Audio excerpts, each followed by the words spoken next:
Tentu saja tidak lupa segenap yang hadir pada hari ini, baik ibu-ibu, kakak-kakak, adik-adik, anak-anak, yang semoga semuanya dirahmati dan dicintai Allah, disayangi dan disyafaati Nabi besar Muhammad sallallahu alaihi wa ala alihi wasallam, insyaallah. Amin ya rabbal alamin. Tema kita pada hari ini, lebih dari senang kamu butuh tenang. Karena senang sifatnya sementara dan tidak konsisten. Senang sesaat susah. Tapi kalau tenang itu berketerusan. Kita bisa lihat langit tenang. Kita bisa lihat lautan tenang. Tenang itu sifatnya lama, sementara kalau senang sifatnya hanya sebentar. Sebentar kita senang, sebentar kita susah. Senang itu biasanya disebabkan karena sesuatu yang datang dari luar. Sementara tenang disebabkan karena sesuatu yang datang dari dalam dirimu. Karenanya orang yang tidak bisa tenang, tidak bisa meraih ketenangan dari dirinya sendiri, akan sulit untuk bisa tenang dalam keadaan apapun. Orang yang sulit untuk tenang, untuk bisa cari ketenangan dari dirinya sendiri, itu akan sulit untuk mendapatkan ketenangan dalam segala keadaan. Ketika remaja atau bahkan sudah mulai memasuki usia kepala dua, dia mikir, atau bahkan dari sejak kecil nih ya, orang mikir, anak mikir, kalau saya sudah lulus saya akan tenang. Udah lulus, tenangkah? Enggak. Nyari sekolahan kelanjutan dari SD ke SMP, dari SMP ke SMA. Kalau saya udah lulus SMA saya akan tenang. Emang iya? Pusing mikirin bisa kuliah apa enggak. Ketika bisa kuliah, pusing mikirin kuliah di mana, diterima apa enggak. Akhirnya kuliah, dia pikir kalau saya sudah lulus kuliah saya akan tenang. Emang iya? Mulailah dia sibuk bekerja. Dia pikir kalau saya sudah dapat pekerjaan, bisa dapat gaji, saya akan tenang. Emang iya? Enggak. Habisnya dia dapat gaji, dia pun enggak tenang. Karena suka dikatain jomblo. Ditanyain, kapan kamu kawin? Dia udah jawab, hari Minggu. Gak tahu minggu yang kapan. Hatinya gelisah. Teman-teman udah pada mulai membagikan undangan nikah. Saya padahal gak kalah cantiknya. Kenapa jodoh saya tidak kunjung terlihat hilalnya? Hatinya gak tenang. Dia berpikir kalau saya udah kawin saya akan tenang. Emang iya, Bu?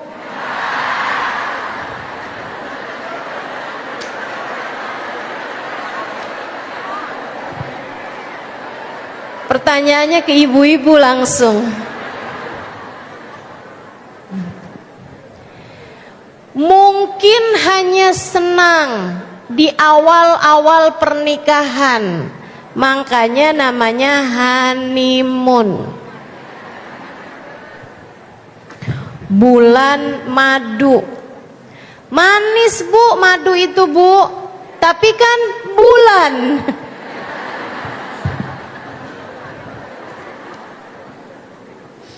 Iya, bahkan bukan tahun madu, tapi hanya ukuran bulan.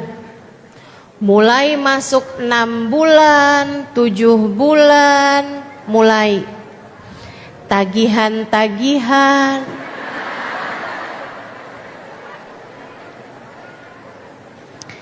Segala drama rumah tangga pun dimulai.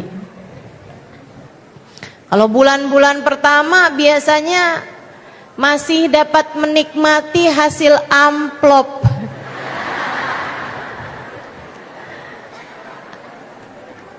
Amplop nikahan tuh. Masya Allah. Dia kemudian berpikir, kayaknya nih kalau udah punya anak tenang dah. Sungguh pemikiran yang sangat keliru. Karena punya anak, punya kesibukan baru, apalagi ibu muda, bulan-bulan pertama jauh dari istilah tenang.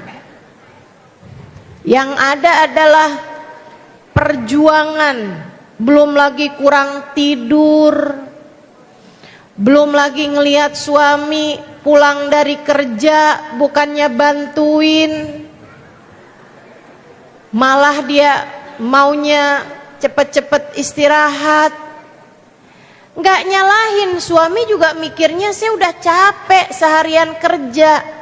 Kalau saya nggak kerja siapa yang beli pampers? Kalau saya nggak kerja gimana nasib anak kita? Saudaraku sekalian yang saya muliakan, kalau kamu cari tenang, tenang itu tidak ada di luar dirimu. Tidak ada tenang di luar dirimu.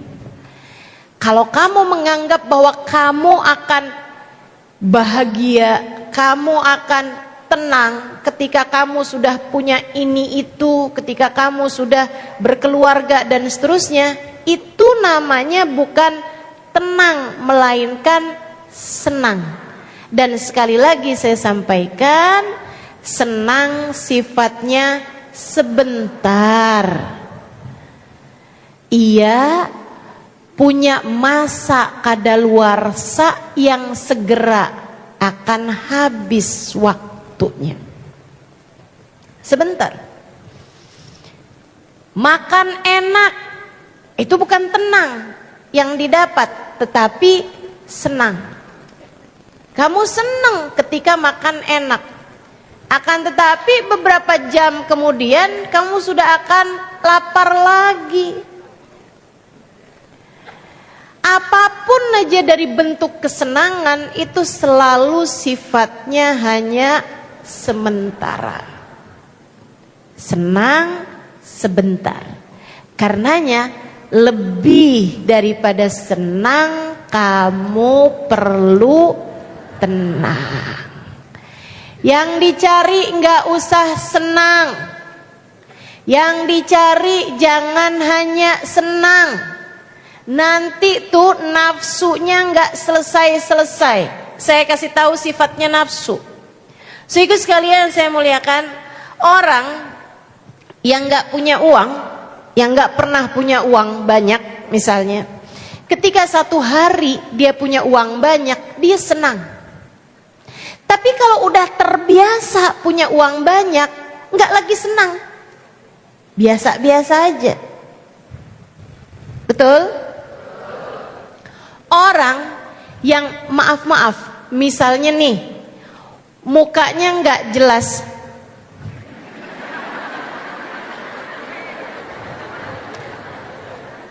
Dia merasa mukanya nggak jelas. Padahal kalau saya lihat sih jelas. Dia ngerasa nih hidung saya nih kurang mancung. Alis saya nih kurang melingkar. Bibir saya nih kurang merah. Misalnya. Dia akhirnya terpikir, kalau saya bisa mancungin hidung, bikin alisnya jadi bulan sabit, bibir saya jadi merah merekah, saya akan senang. Saudaraku sekalian saya muliakan, maka dia pun mengupayakan itu. Menjalani masa operasi panjang. Habis selesai operasi kesakitan. Enggak apa-apa deh, sabar demi kecantikan.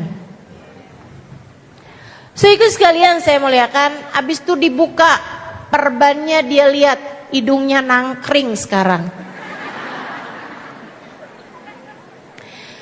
Dia bikin alisnya, dia sulam. Jadi bagus alisnya kayak bulan sabit.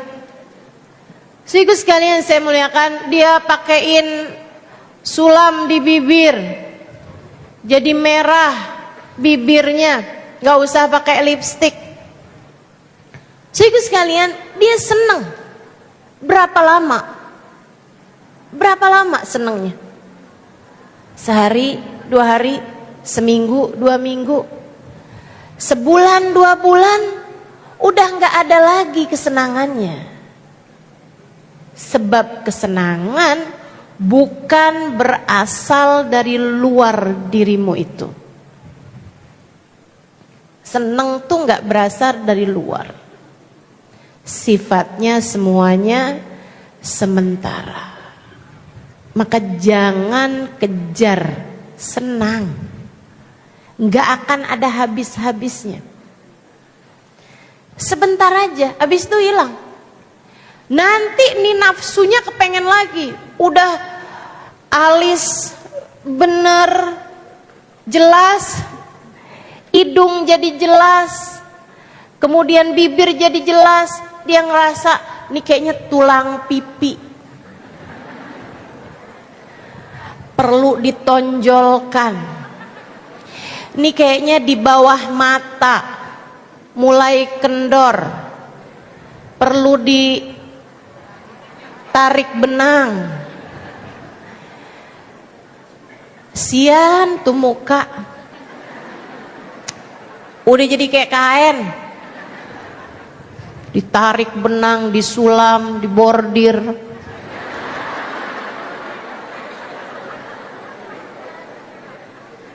Masya Allah, nggak ada habis-habisnya teman-teman, nggak ada habis-habisnya. Terus aja, suntik putih lah, apalah terus, ayo dah. Nggak ada habis-habisnya, saudaraku sekalian, saya sampaikan padamu, nggak ada habis-habisnya. Kenapa gitu? Sebab itu kesenangan. Kesenangan ini hawa nafsu kita selalu meminta lebih lagi.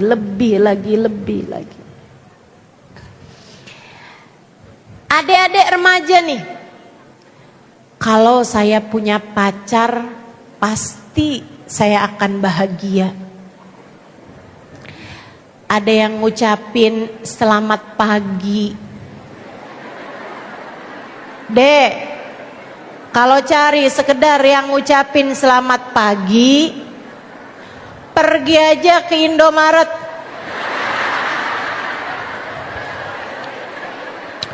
Kan seneng Ustazah, ada yang nanyain udah makan apa belum. Kalau pengen cuman ada yang nanyain urusan makanan, kamu download aja aplikasi GoFood. Saya kalau buka GoFood ditanya sama dia mau makan apa hari ini. Perhatian banget.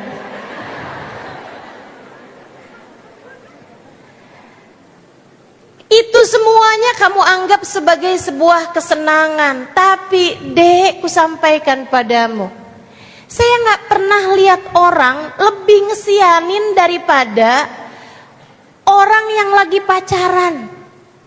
Kesian. Senengnya bentar, abis itu susahnya lama. Tanyakan pada bantal di kamar tidurnya.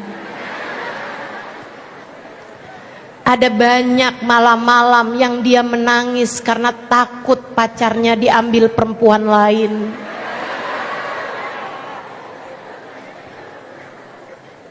Gara-garanya pacarnya nggak segera jawab WhatsApp-nya.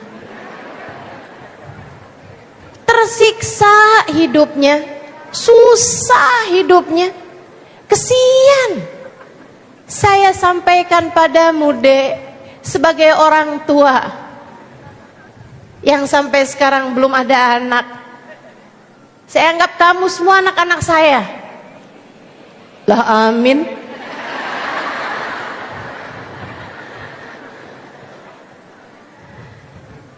Bukan itu yang kamu sesungguhnya cari.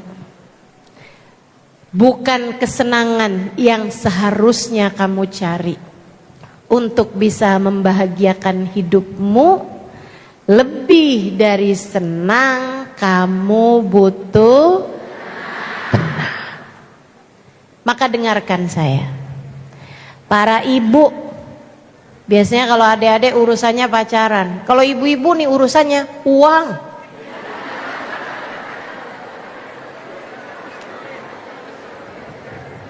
Kesenangan berdasar dari seberapa transferan. Makanya banyak ibu-ibu yang suasana hatinya bergantung tanggal. Tanggal muda happy, giliran udah tanggal pertengahan hilang happynya. Tanggal tua, ya Allah, di awal bulan adegannya kayak di film romantis, di tengah bulan mulai drama, di akhir bulan film horor. Begitukah rumah tanggamu? Jika iya, simak baik-baik.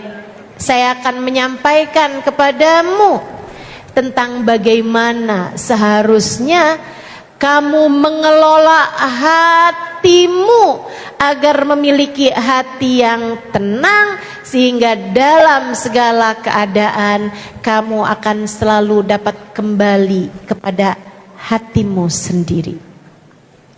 Pulang harusnya ke hati, kembali harusnya kepada jiwamu sendiri.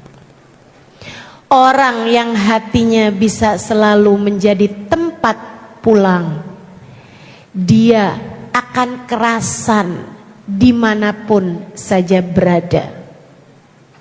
Orang yang hatinya selalu bisa jadi tempat kembali akan merasa tenang dalam keadaan apapun dia berada.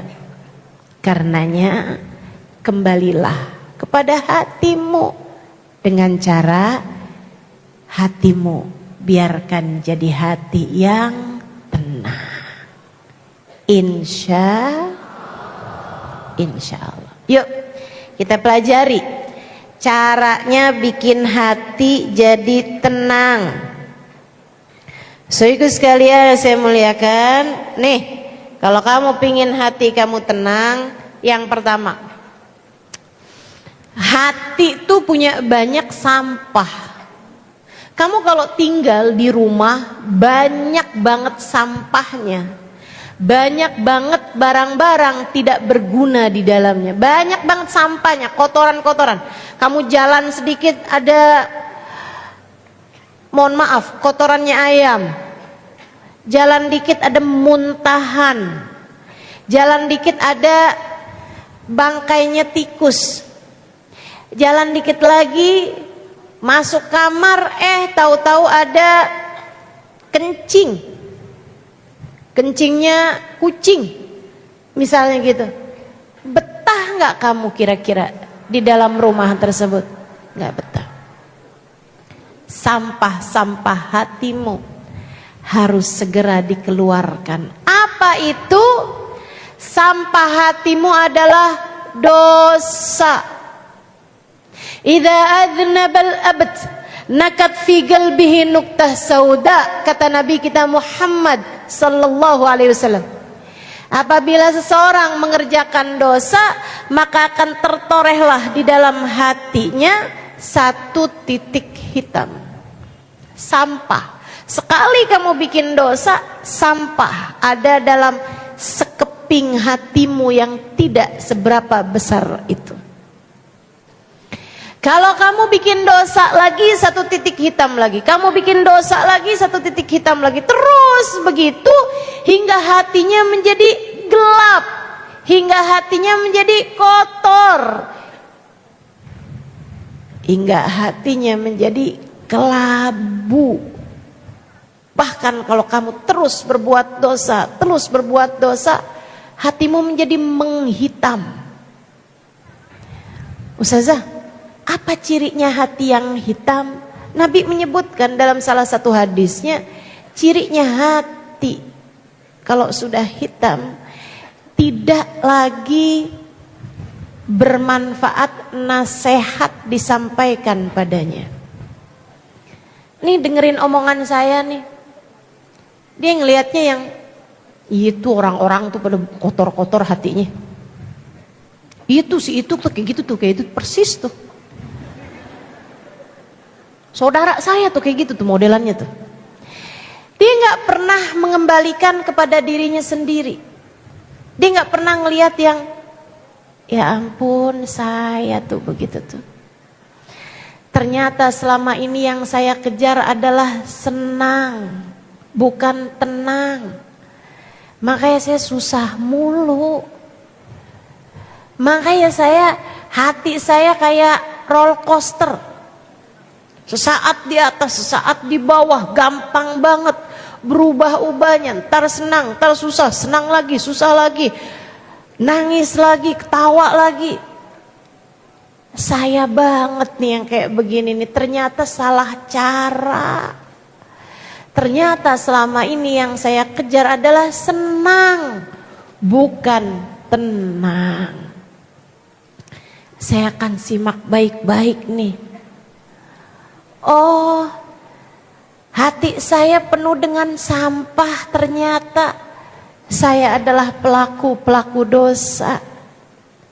Nah nih, kalau kamu bisa selalu mengembalikan nasihat kepada diri sendiri, itu pertanda bahwa hatimu meskipun ada sampah di dalamnya, sekurangnya hatimu belum terpenuhi dengan sampah-sampah tersebut. Makanya saya yakin kalau yang hadir di majelis yang dengerin kajian itu pasti orang-orang yang masih berkemungkinan untuk hatinya menjadi tempat turun hujan rahmatnya Allah. Masih sangat mungkin hatinya menjadi tempat di mana ia dapat berpulang kepada hatinya sendiri. Insya Allah. Belum hitam, belum mati, belum sakarat, belum sakit parah. Mudah-mudahan insya Allah. Yuk tambah dibenerin lagi. Gimana caranya Ustazah buat bersihin sampah-sampah nih dalam hati nih? Biar nyaman kita tinggal, kita pulang, kita kembali ke dalam hati kita sendiri. Gak lain gak bukan.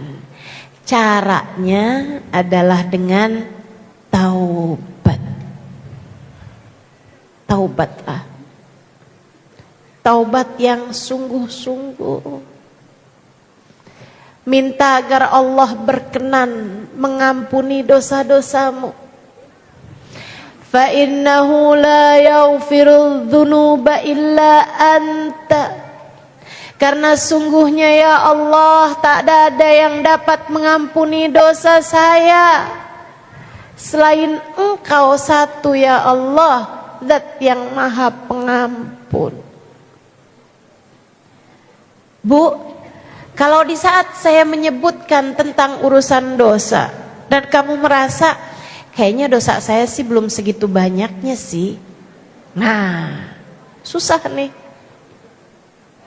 susah ngadepin orang yang dia merasa dosanya gak banyak.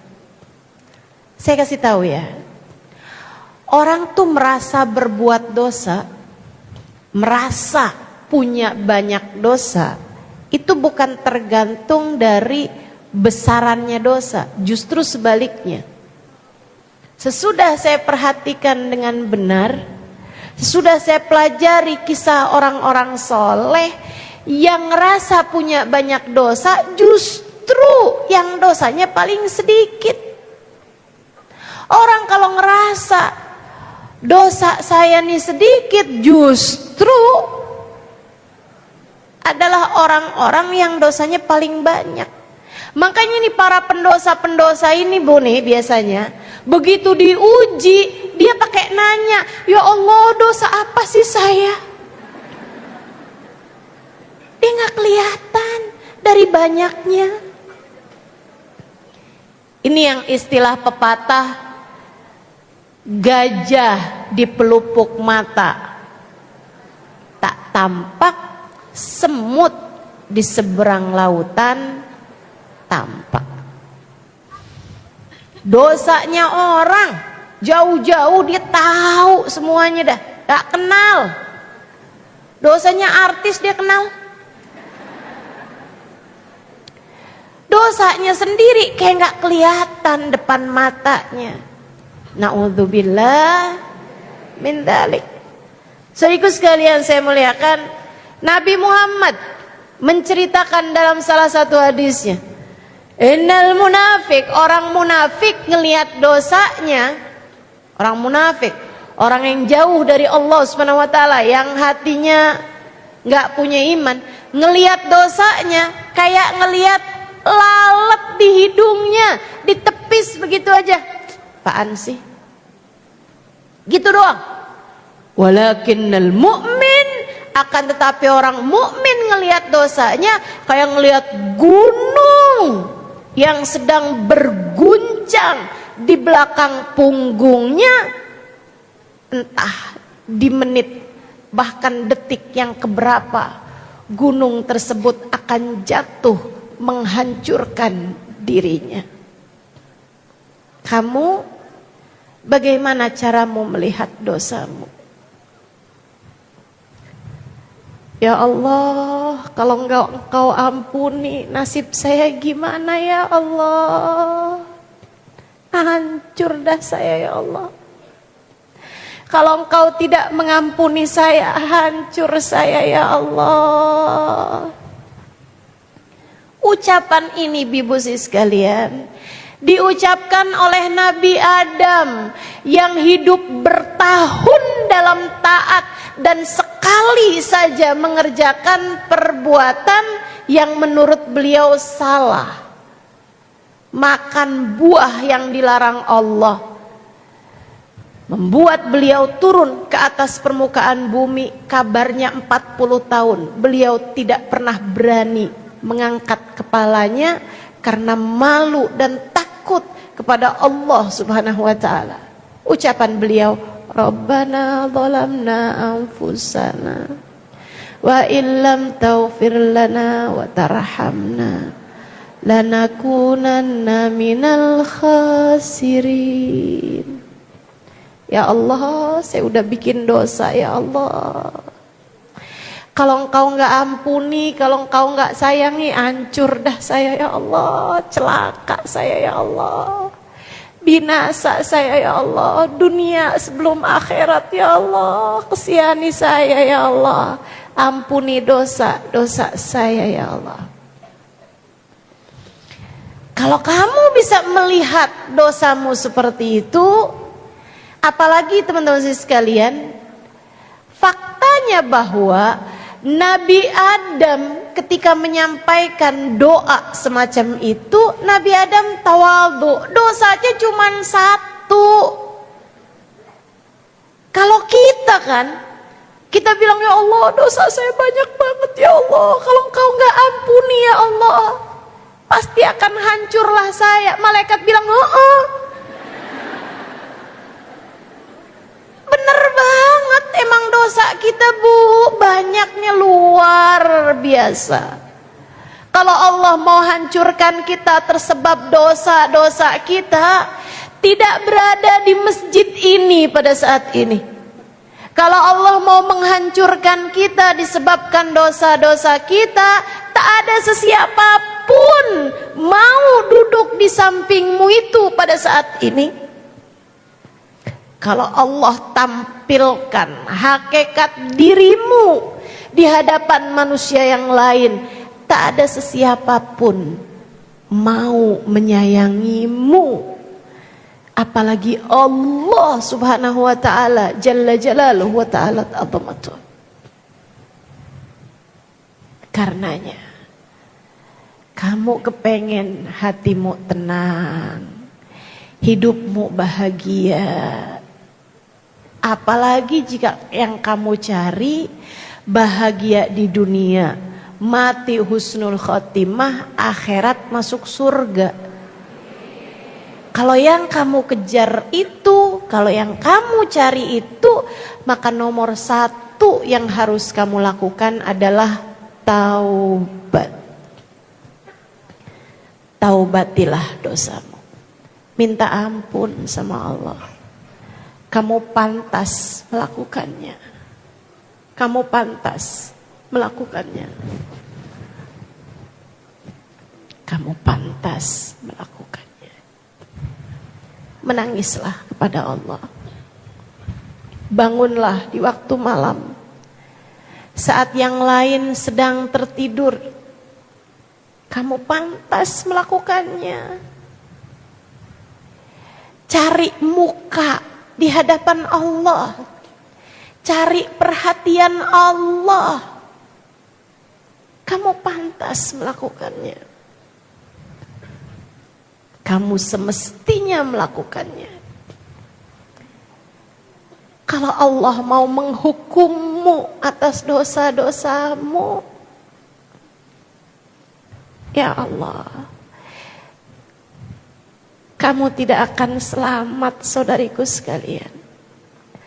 Kalau Allah mau menghukum kita atas apa yang telah kita lakukan, atas dosa-dosa yang telah kita perbuat, tak ada sesiapapun di antara kita yang dapat selamat dunia sebelum akhirat. Kalau Allah mau memperhitungkan satu saja dari ribuan dosa-dosa kita, saya rasa tak ada sesiapapun yang akan selamat saat melewati jembatan Sirat.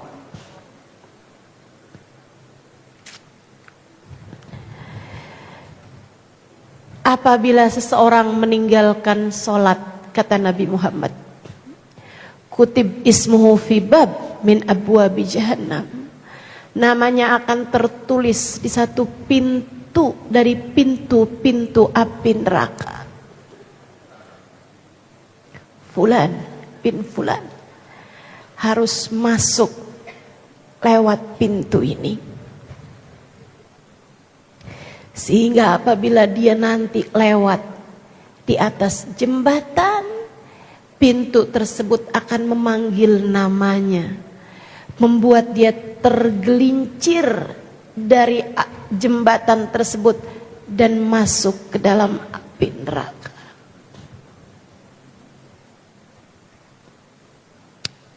Bagaimana?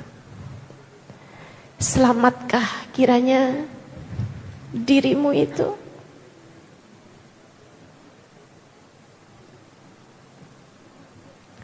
kita punya banyak dosa. Dosa kita kepada Allah atas melanggar apa yang diperintahkan Allah. Belum lagi dosa kita antar sesama manusia. Menyakiti hati suami,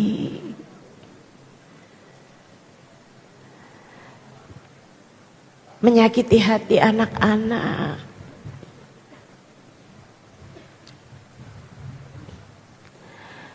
belum lagi perbuatan-perbuatan dosa yang lain yang hanya Allah Subhanahu wa taala yang mengetahuinya. Kita lakukan saat kita sendiri, tidak ada sesiapa yang melihatnya. Ya Allah, ya Allah. Kabarnya para pelaku-pelaku dosa di akhirat nanti, jika tidak mendapatkan ampunan dari Allah Subhanahu wa taala, saat dibuka layar kehidupannya, dia akan merasa malu sampai berguguran daging wajahnya.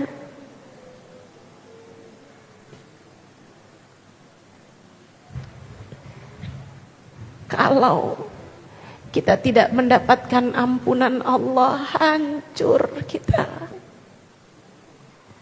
celaka kita.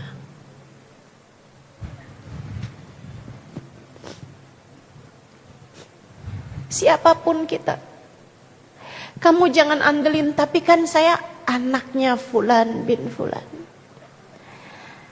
tapi kan saya cucunya Fulan bin Fulan, tapi kan saya punya banyak kebaikan-kebaikan, tapi kan saya udah haji berulang-ulang, tapi kan saya sedekah udah banyak, tapi kan saya bikin majlis dihadiri ribuan orang, tapi kan saya menyampaikan hadis-hadis Nabi, ayat-ayat Al-Quran, saya mengajar, saya mengajak orang berdakwah di jalan Allah, tapi kan saya selalu mengerjakan tahajud di waktu malam, tapi kan kita tidak tahu adakah Allah berkenan menerima amal ibadah kita. Saudaraku sekalian, Allah tidak pernah punya kewajiban memasukkan kita ke dalam surga. Allah punya hak penuh.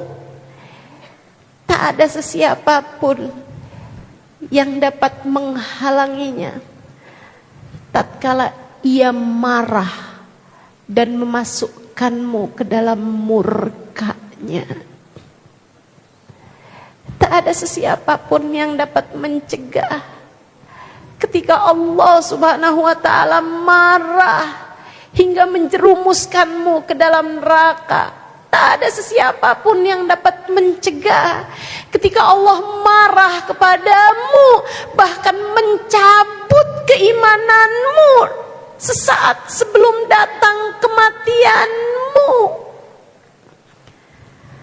Tak ada sesiapapun yang dapat mencegah ketika Allah marah kepadamu hingga di hari akhirat nanti, saat Nabi Muhammad menggiring umatnya, kamu tersesat di sana, kamu tak dapat menemukan jalannya, kamu menjadi seseorang yang terusir, terkeluarkan dari rombongan umat Nabi Muhammad sallallahu alaihi wasallam. Kamu, saya bukan sesiapa di hadapan Allah. Kamu, saya, kita semua tak punya apa-apa yang dapat kita andalkan di hadapan Allah. Maka untuk segala dosa yang telah kamu lakukan, menangislah di hadapannya. Bangunlah di waktu malam, sholatlah beberapa rakaat, ingatlah dosa-dosamu. Kemudian ingatlah bahwa Allah sangat mungkin untuk menghabisimu, membencimu, menghancurkanmu tersebab satu dosa yang sudah kamu lakukan. Bagaimana pula dengan seluruh dosa yang telah kamu lakukan? Kemudian menangislah, panggillah namanya, ya Allah, ya Allah, ya Allah. Ampuni dosaku ya Allah, ampuni dosaku ya Allah, ampuni dosaku ya Allah. Kasihanilah aku ya Allah, sayangilah aku ya Allah. Teruslah panggil namanya. Jika kamu lakukan itu bermalam-malam dalam hari-harimu, jika kamu lakukan itu berulang-ulang, terus kamu panggil namanya, terus kamu panggil namanya, saya berharap kamu akan masuk dalam apa yang disebutkan, diceritakan oleh Nabi Muhammad dalam salah satu hadis qudsi, di mana Allah Subhanahu wa taala mengatakan, apabila aku lihat hambaku datang kepadaku dengan membawa bergunung-gunung dosa, aku akan sambut dia dengan bergunung-gunung ampunan. Apabila aku lihat hambaku datang padaku bertaubat dengan membawa gunungan dosa yang begitu besar, aku akan lemparkan ia ke dalam lautan ampunanku, menghancurkan seluruh dosa, membersihkan seluruh dosa yang telah dia lakukan. Kita perlu ampunan. Pengen hati kamu lebih tenang, bersihkan hatimu dari sampah-sampah dosanya. Itu hal pertama yang harus kamu lakukan. Hal kedua,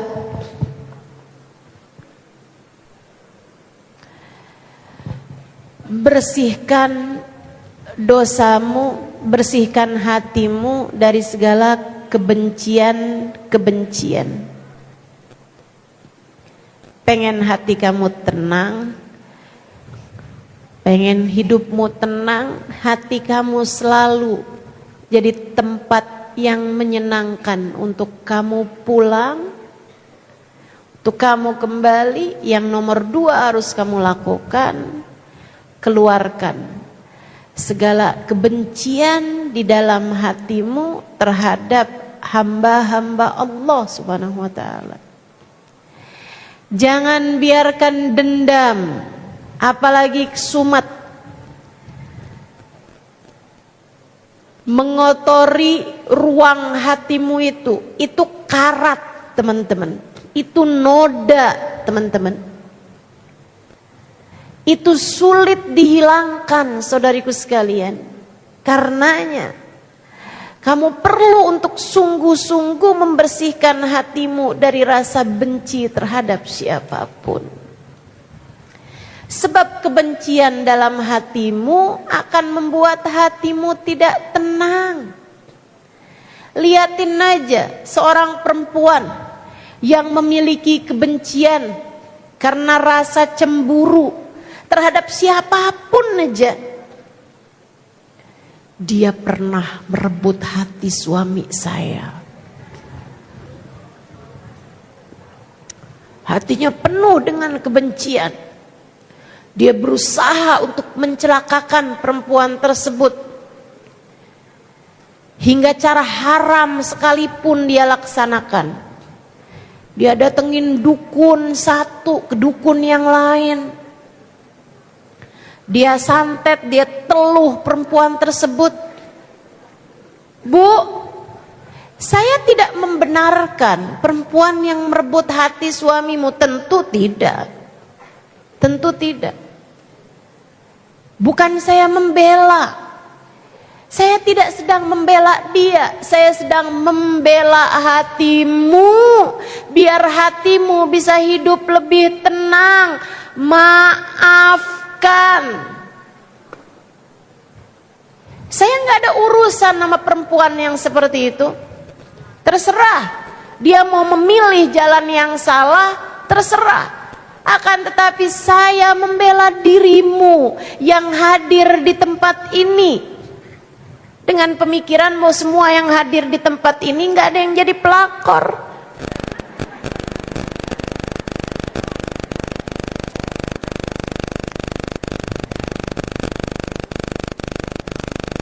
Saya sampaikan padamu, hilangkan kebencianmu kepada siapapun. Saya nggak membela orang itu.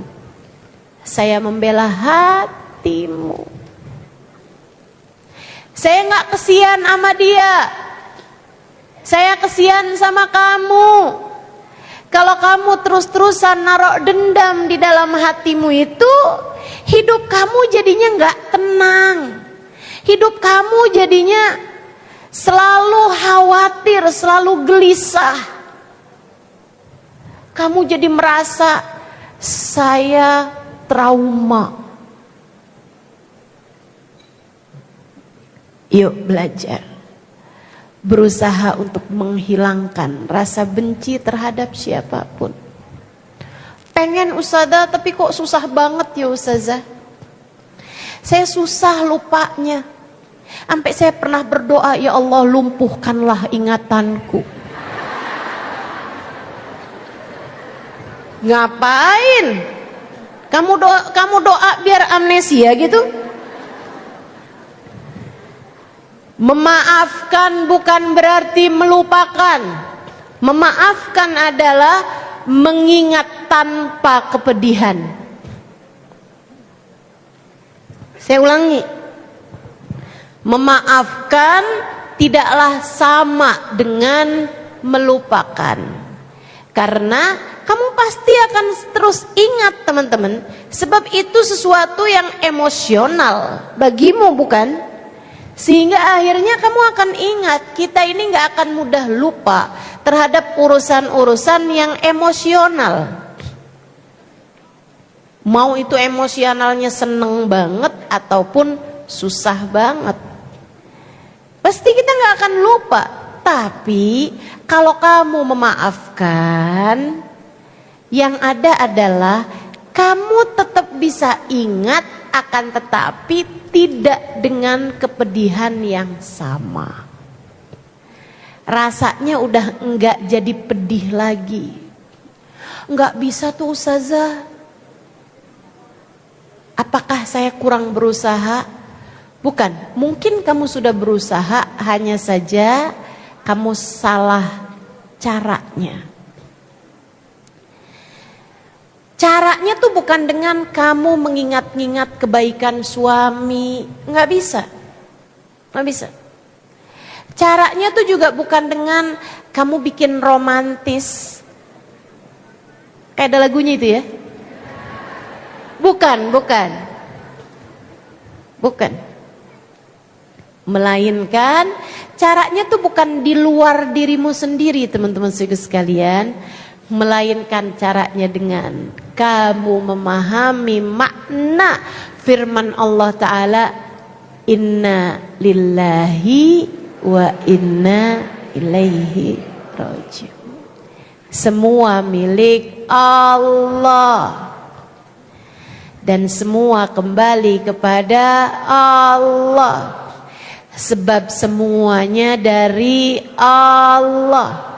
Tak ada apapun terjadi kecuali dengan izin.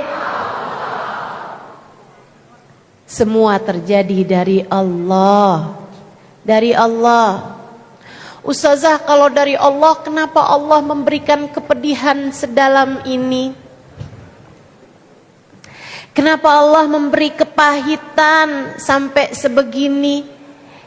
Ya pasti Allah bakalan ngasih kepahitan dalam dirimu. Sebab Allah ingin menyembuhkanmu. Kamu cintanya kepada suami terlalu dalam. Kamu sayangnya sama dia berlebihan.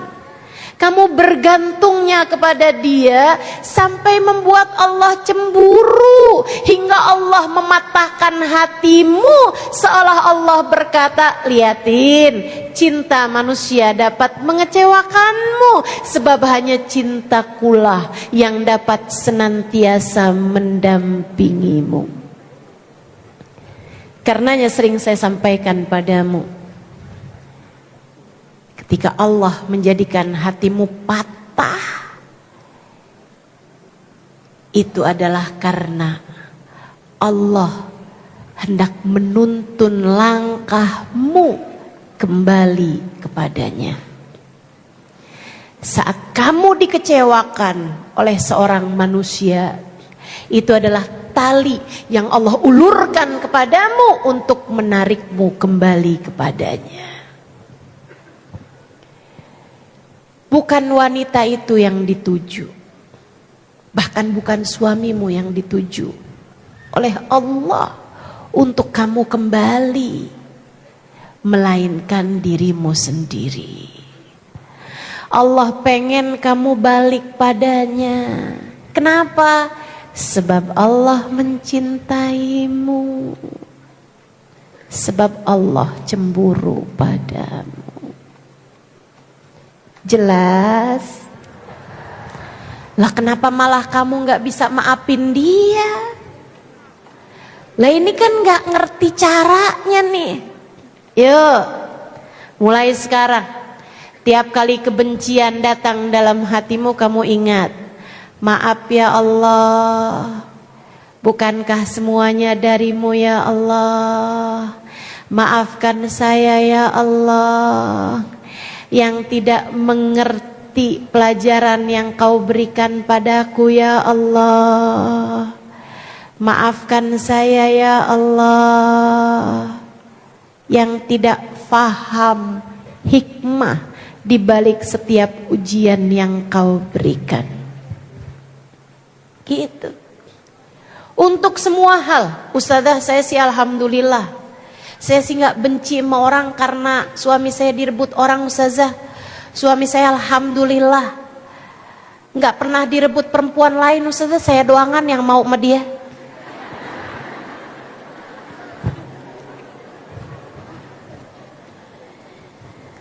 Saya ujiannya, Ustazah, usaha segala macem gak berhasil juga. Giliran udah bagus-bagus usaha saya udah mulai jalan, ditipu orang. Ustazah, saya sampai sekarang kalau inget dia tuh, Ustazah, hati saya gak pernah bisa sepi dari rasa benci. Hati saya selalu penuh dengan kebencian setiap kali mengingatnya. Bu, gak ada yang terjadi kecuali dengan izin Allah, Ustazah. Jadi saya ketipu juga dari Allah, Ustazah. Iya. Kenapa Allah kasih saya seperti itu, Ustazah? Ini sangat menyakitkan.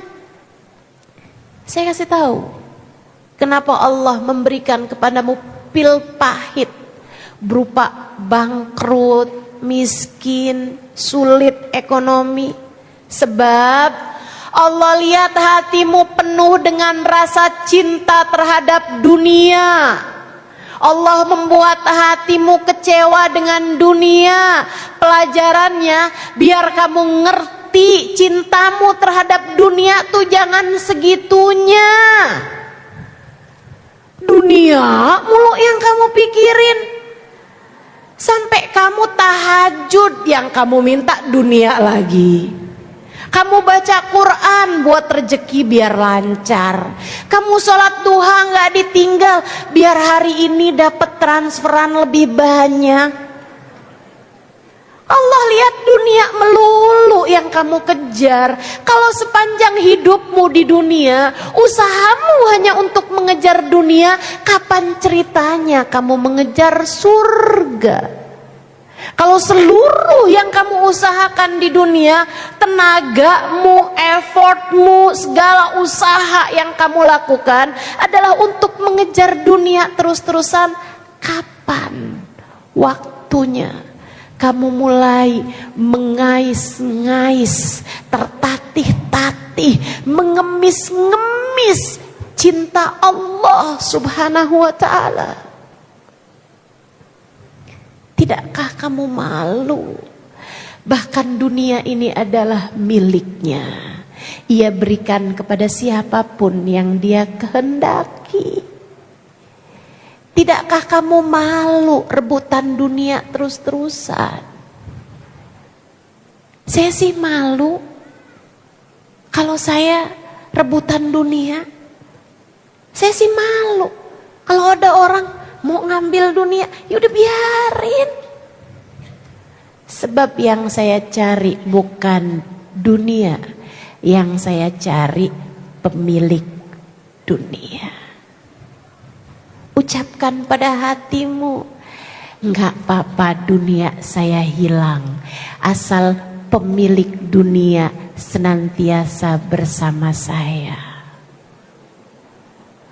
Ucapkan saat malam-malam kamu terbangun.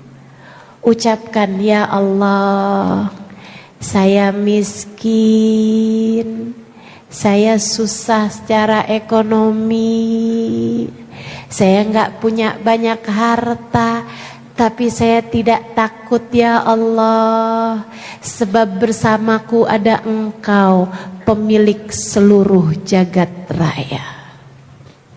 Sebab bersama saya ada Engkau, pemilik segalanya. Jangan biarkan hatimu terpenjara dengan kebencian terhadap siapapun. Ingat, apapun yang terjadi semua dari Allah. Allah semua kok yang menggerakkan. Udah, tinggalkan kebencianmu terhadap siapapun, serahkan semuanya kepada Allah. Jangan benci siapapun. Jangan benci siapapun. Insya tuh, hidup kalau mau tenang. Satu apa tadi?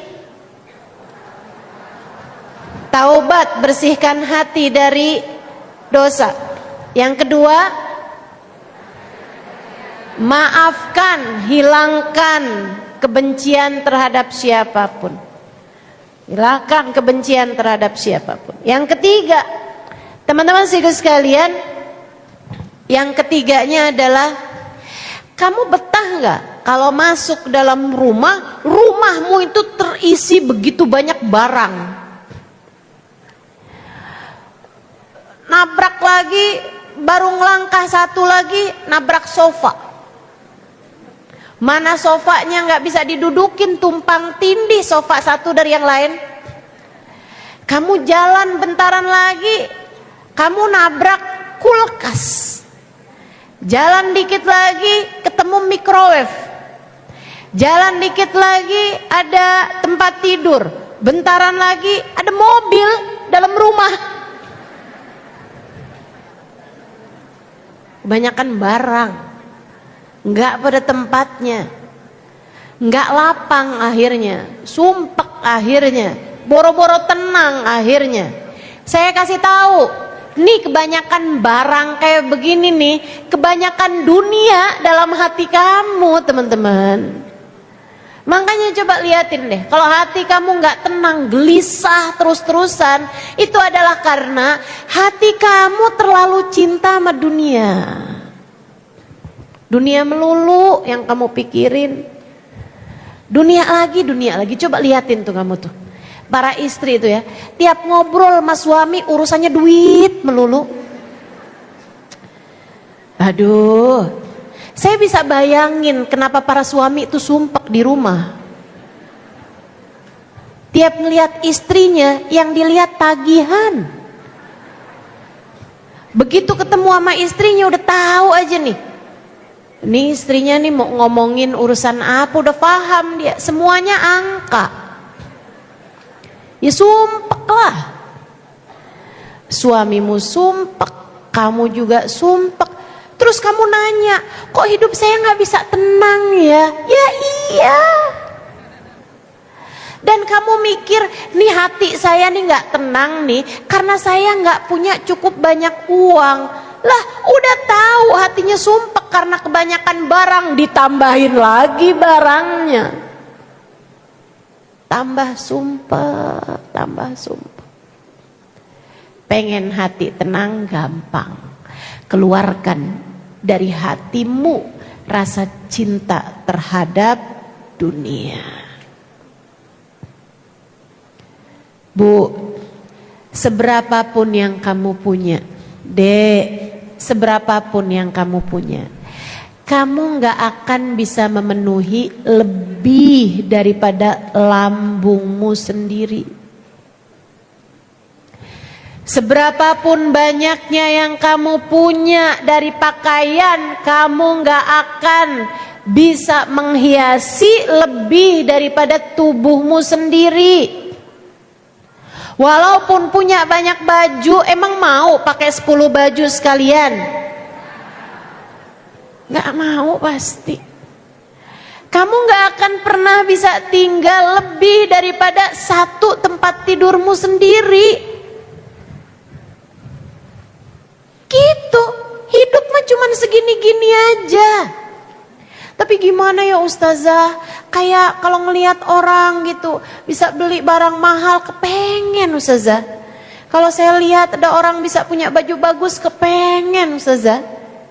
Saudariku sekalian yang saya muliakan, kalau kamu ada uangnya beli baju yang bagusan, boleh. Kalau kamu punya dipakai, nih ibu-ibu nih perhatian juga nih. Yang punya bajunya yang bagus punya, tapi yang dipakai yang itu mulu. Daster udah robek dipakai mulu. Kelakuan nih, kelakuan.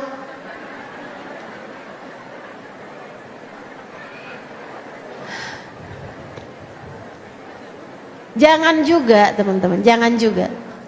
Fa'amma wa amma bi ni'mati rabbika fahaddits. Kata Allah gitu. Terhadap nikmat Tuhanmu kasih lihat, ceritain dengan perbuatan. Maksudnya kalau kamu punya kenikmatan dari Allah SWT ya pakai, nggak apa-apa.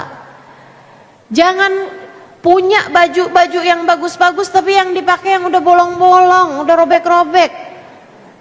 Bilangnya adem yang make, gerah yang lihat.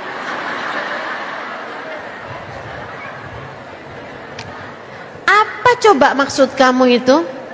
Ustazah, biar suami tahu, lihat, jadi saya dikasih duit lagi buat beli baju. Itu tujuan kamu. Ya dunia tuh kebanyakan dalam hati kamu. Yuk, dinikmati yang ada. Tuh teori dunia katanya Imam Ghazali. Buat orang awam kayak kita nih, katanya Imam Ghazali gini, yang ada dinikmati dan berusaha buat dibagi, yang gak ada jangan dicari, apalagi dicintai.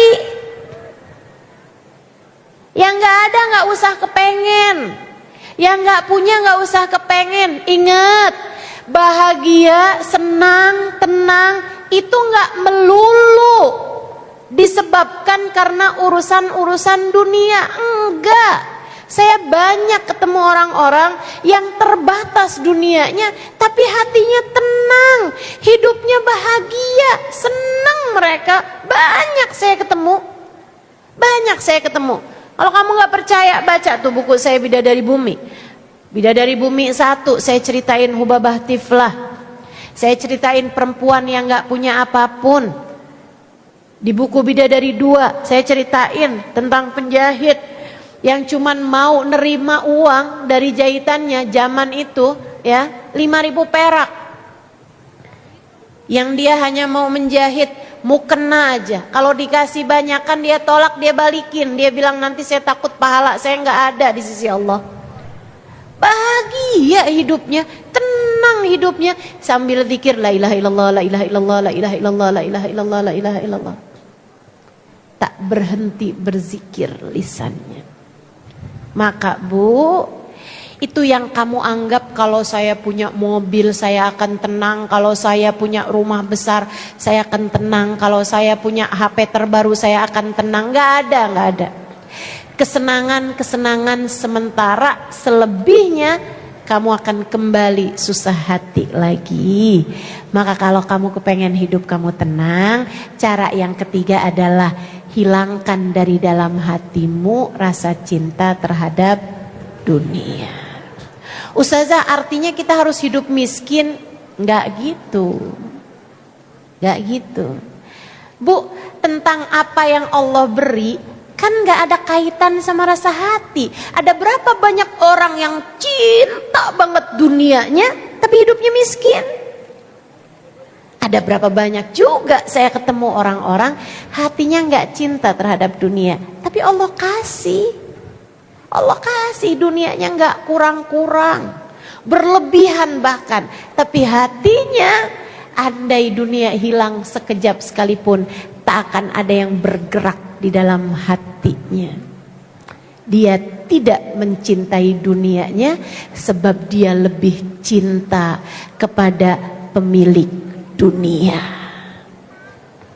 Enak. Yang punya dunia siapa? Allah. Jadi udah, tiap kali hati kamu gerasa gerusu urusan dunia, kamu tenangkan. Tenang hati, tenang hati, tenang hati. Kamu memang gak punya dunianya, tapi kan yang punya dunia bersama dengan kita. Alhamdulillah gak pernah juga Allah biarkan kamu lapar gak ada yang bisa dimakan, betul? Kamu tuh kalau lapar seringnya urusan karena kamu emang pengen diet. Saya tahu kok itu. Saya tahu kok. Bukan karena saya nggak bisa makan, karena saya emang nggak punya makanan dan saya juga emang nggak punya duit buat beli makanan. Nggak ada. Siapa di antaramu yang kayak begitu? Nggak ada. Saya yakin. Kamu tuh kalau lapar urusannya karena kamu emang nggak mau makan. Sebenarnya kalau kamu mau makan, kamu juga akan kenyang. Betul begitu? Kita melapar kalau kita lagi puasa, teman-teman.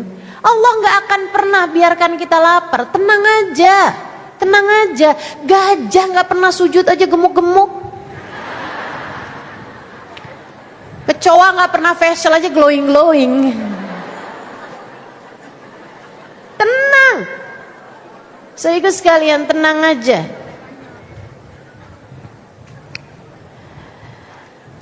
Urusan dunia yang tenang. Allah udah jamin kok rezeki kita untuk sekedar makan minum udah Allah jamin.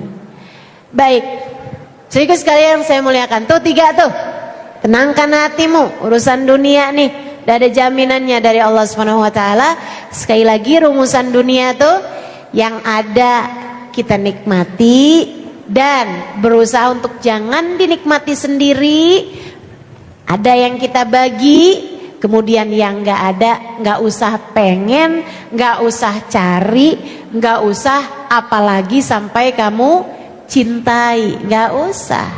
Yang ada kita nikmati dan berusaha untuk kita bagi. Yang gak ada, gak usah kepengenan dan gak usah dicintai. Insya Allah. Yang gak kamu bawa mati, jangan kamu usahakan mati-matian.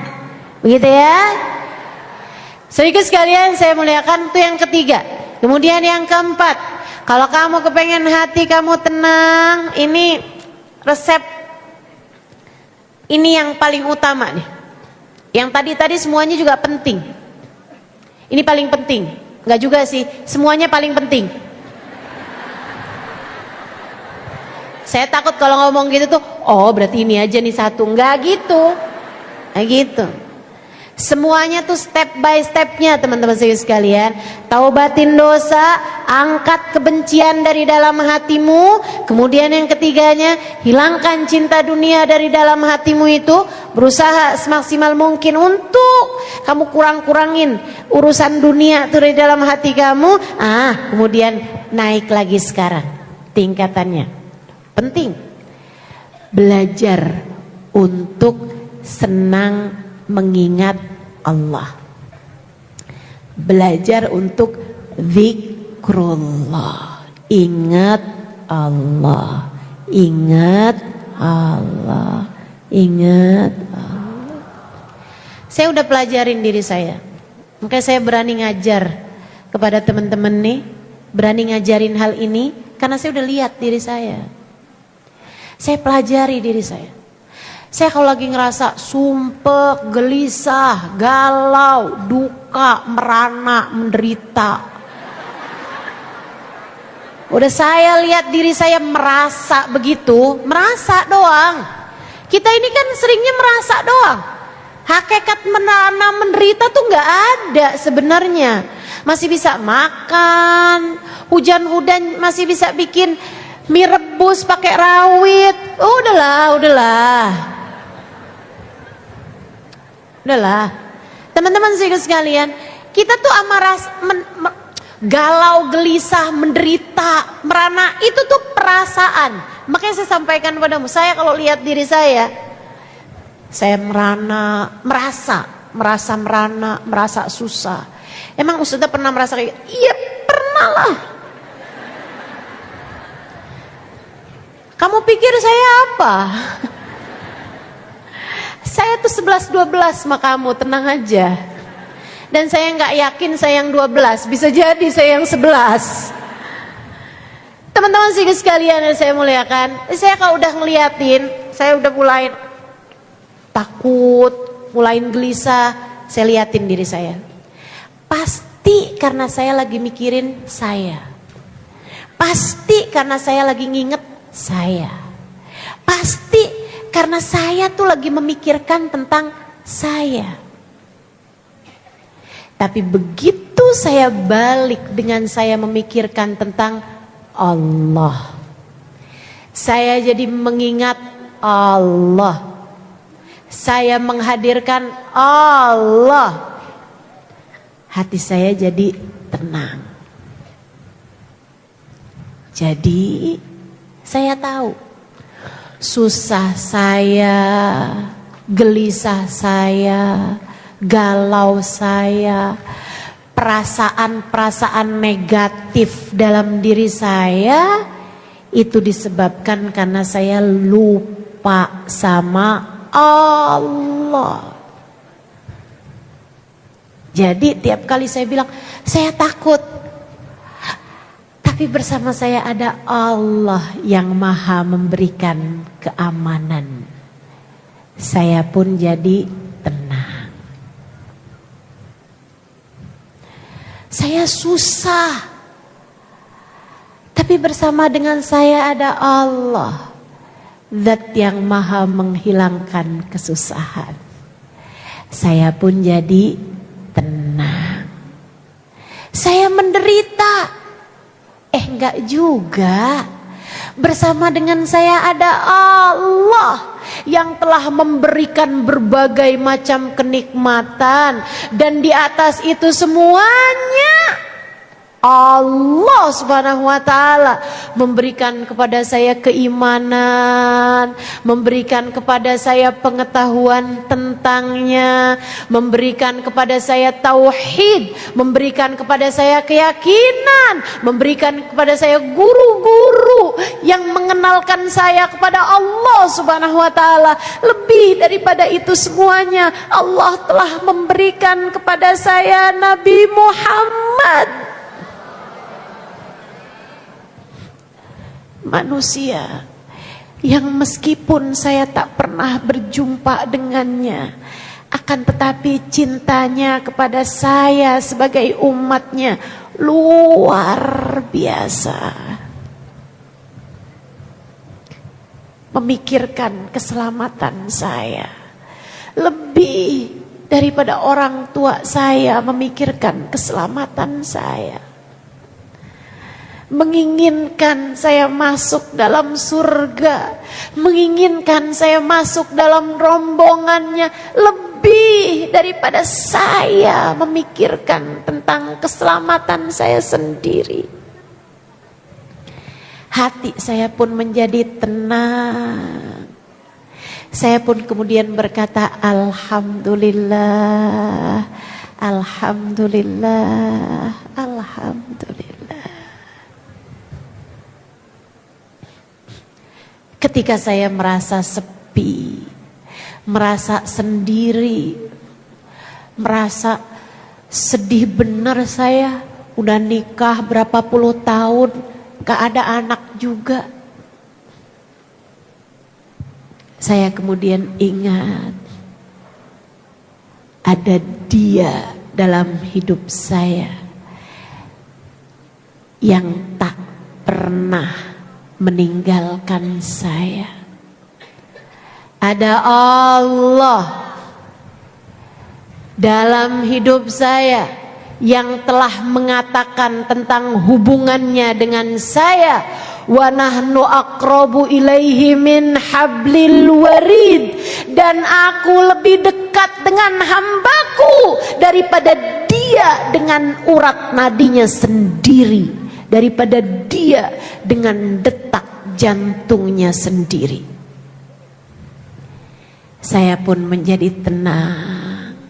Saya bilang dalam hati saya, tak apa, tak ada sesiapapun bersama saya, sebab ada Allah yang lebih dekat dengan saya daripada detak nadi saya sendiri, daripada hembusan nafas saya sendiri, daripada aliran darah saya sendiri. Ingat Allah. Hatimu tenang pasti. Hatimu tenang pasti. Ingat Allah. Saya sayang padamu, karenanya saya sampaikan ilmu ini. Saya sampaikan padamu karena saya kesian sama umatnya Nabi Muhammad. Saya tahu kehidupan dunia tak pernah ideal buat siapapun. Saya tahu kamu hidup di atas muka bumi ini jatuh bangun. Saya tahu kamu seringkali berada dalam kesusahan. Sesekali sehat, kadang-kadang sakit. Saya tahu. Karenanya saya sampaikan padamu apa yang seharusnya menjadikan hati kamu tenang, sehingga mudah-mudahan dengan ini kamu menjadi salah satu dari yang Allah ceritakan dalam Al-Quran. A'udzubillahi minasyaitonirrajim. Alladzina amanu wa tatma'innu qulubuhum bidzikrillah. Ala bidzikrillahi tatma'innul qulub. Kata Allah, orang-orang yang beriman hatinya tenang tatkala ingat Allah.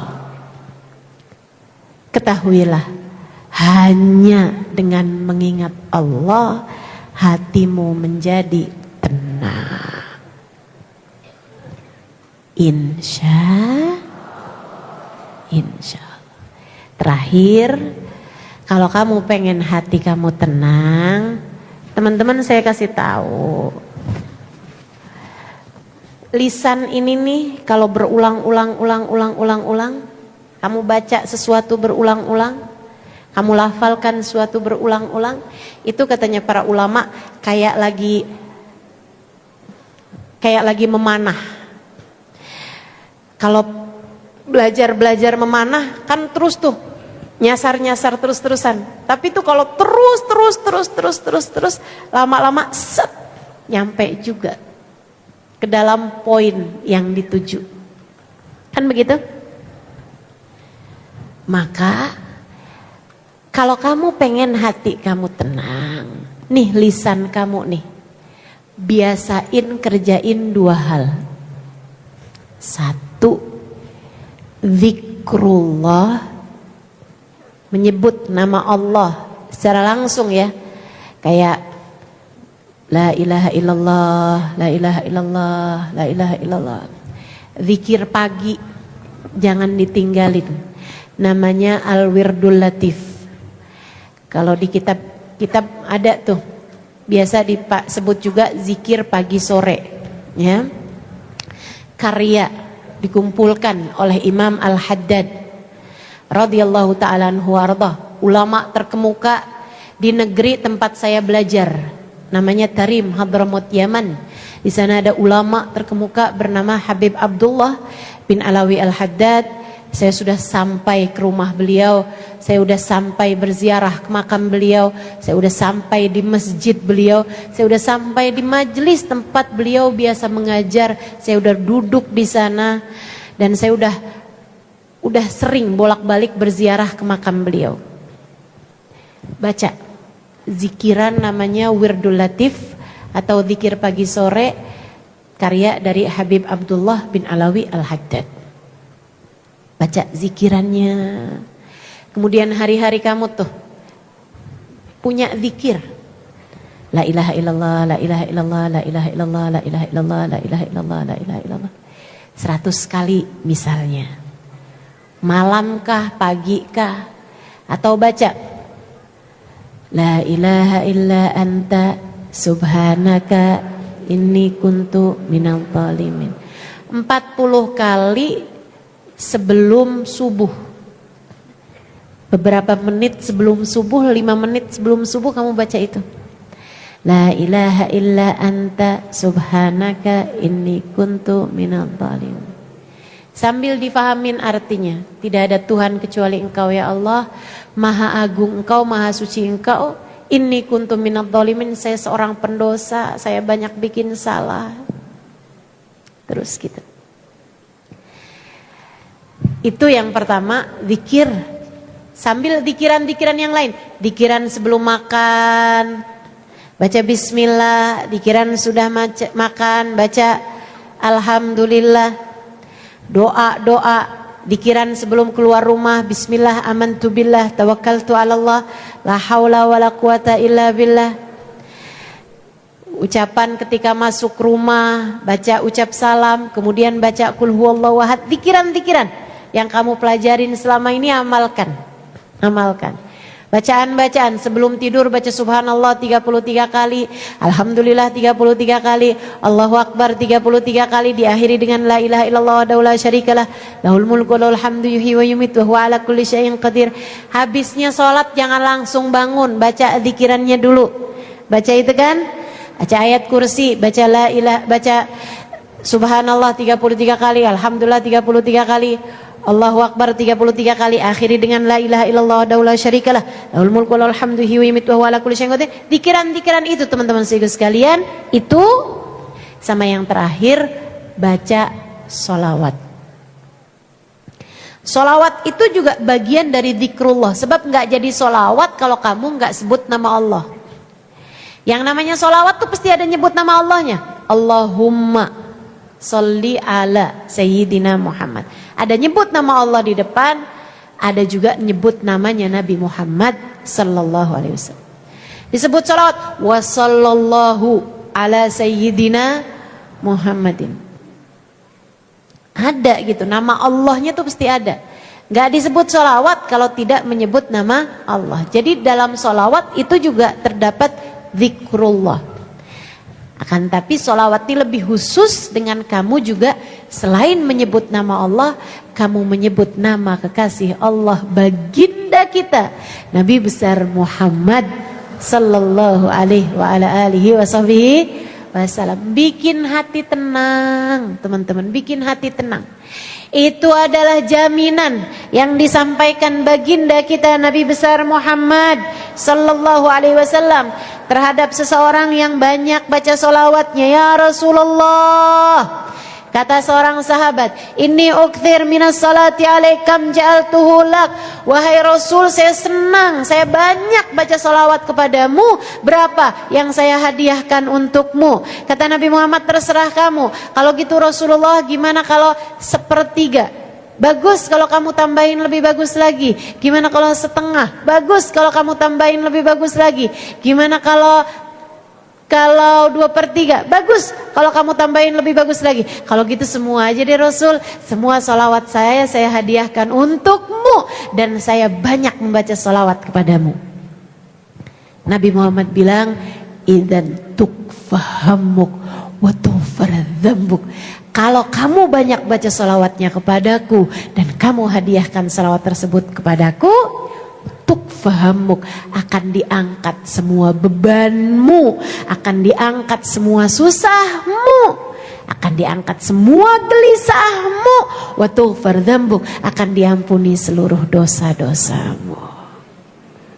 Yuk belajar. Kamu kalau kerjain kelima hal tersebut yang sudah saya sampaikan, insya Allah hati kamu akan jadi jauh lebih tenang. Apa aja coba tadi? 1, taubat, bersihkan hatimu dari sampah dosanya. 2, angkat kebencian sebab ia adalah noda-noda yang mengotori hatimu itu. 3, rumah hatimu itu jangan kebanyakan barang, keluarkan dari dalam hatimu cinta yang berlebihan terhadap dunia. Yang 4, perbanyak zikrullah. Yang 5, perbanyak sholawat. 5 hal itu insya Allah kalau senantiasa kamu kerjakan terus berketerusan, insya Allah jadi hati yang senantiasa damai, jadi hati yang senantiasa tenang. Sebab lebih dari senang kamu butuh tenang. Rabbana zalamna anfusana wa illam taghfir lana wa tarhamna lanakunanna minal khasirin. Rabbana atina fid dunya hasanah wal akhirati hasanah wa qina adzabannar. Mudah-mudahan dapat diamalkan dalam kehidupan, bukan hanya senang mendengarkannya, akan tapi dikaruniai Allah Subhanahu wa taala kemampuan untuk dapat mengamalkannya dalam kehidupan kita. Ala hadhihi niyyah wa bikulli niyatin salihah jami'ah syamilah ila hadratin Nabi Muhammad sallallahu alaihi wa ala alihi wa sahbihi wasallam. Al-Fatihah. A'udzu billahi minasy syaithanir rajim. Bismillahirrahmanirrahim. Alhamdulillahi rabbil alamin. Ar-Rahmanir Rahim. Iyyaka na'budu wa iyyaka nasta'in.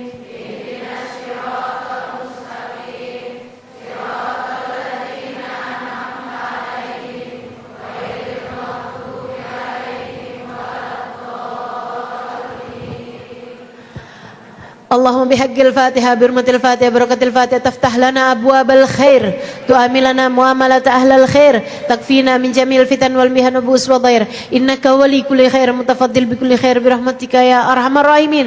اللهم إنا نسألك زيادة في الدين وبركة في الأمور وصحة في الجسد وسعة في الرزق وتوبة قبل الموت قبل الموت توبة قبل الموت ومغفرة بعد الموت وعفوا عند الحساب ومغفرة بعد الموت وعفوا عند الحساب وأمانا من العذاب ونصيبا من الجنة وارزقنا النظر إلى وجهك الكريم وارزقنا مرافقة بالنبي صلى الله عليه وسلم.